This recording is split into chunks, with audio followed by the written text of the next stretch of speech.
Saruliya union কর্তৃক ৬ নম্বর ওয়ার্ডের আজকের এই মহিলা সমাবেশে উপস্থিত সম্মানিত প্রধান অতিথি জননেতা জনাব হাবিবুল ইসলাম হাবিব ভাই এবং আরও উপস্থিত আছেন তালা উপজেলা জাতীয়তাবাদী দলের প্রতিষ্ঠাতা শহীদ এবিএম আলতাফ হোসেনের সহধর্মিনী রেহেনা খানম সহ সকল বিশেষ অতিথিবৃন্দ এবং সকল অঙ্গ সংগঠনের নেতৃপক্ষ থেকে আন্তরিক সালাম। আসসালামু আলাইকুম। আপনারা এতক্ষণ আমার শুনেছেন। সম্মানিত মা ও বোনেরা, এখানে আমি কোনো কথাই বলবো না। এটা আমার মাতৃভূমি, আমার জন্মভূমি। এটা এই যোগীপুকুরিয়া ৬ নম্বর ওয়ার্ড।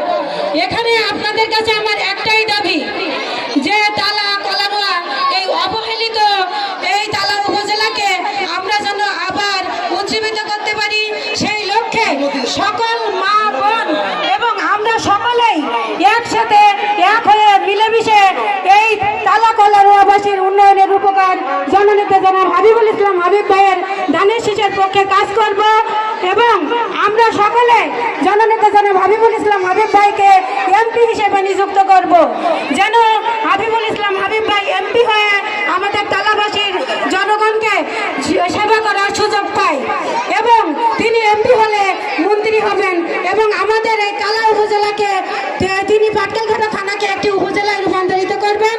আমাদের পরবর্তী প্রজন্ম একটি স্মার্ট সুশীল সাবলীল পাটকেলঘাটা উপজেলা উপহার পাবে এবং পরিশেষে আমি একটি কথাই বলবো, মা বোনেরা, আমরা সকলে মিলেমিশে কাঁধে কাঁধ মিলিয়ে জননেতা জনাব হাবিবুল ইসলাম হাবিব ভাইয়ের ধানের শীষের পক্ষে কাজ করব, এই আশাবাদ ব্যক্ত রেখে আমি আমার সংক্ষিপ্ত কথা এখানে শেষ করছি। ধন্যবাদ সকলকে। বাংলাদেশ জাতীয়তাবাদী মহিলা দল ধন্যবাদ। জিন্দাবাদ।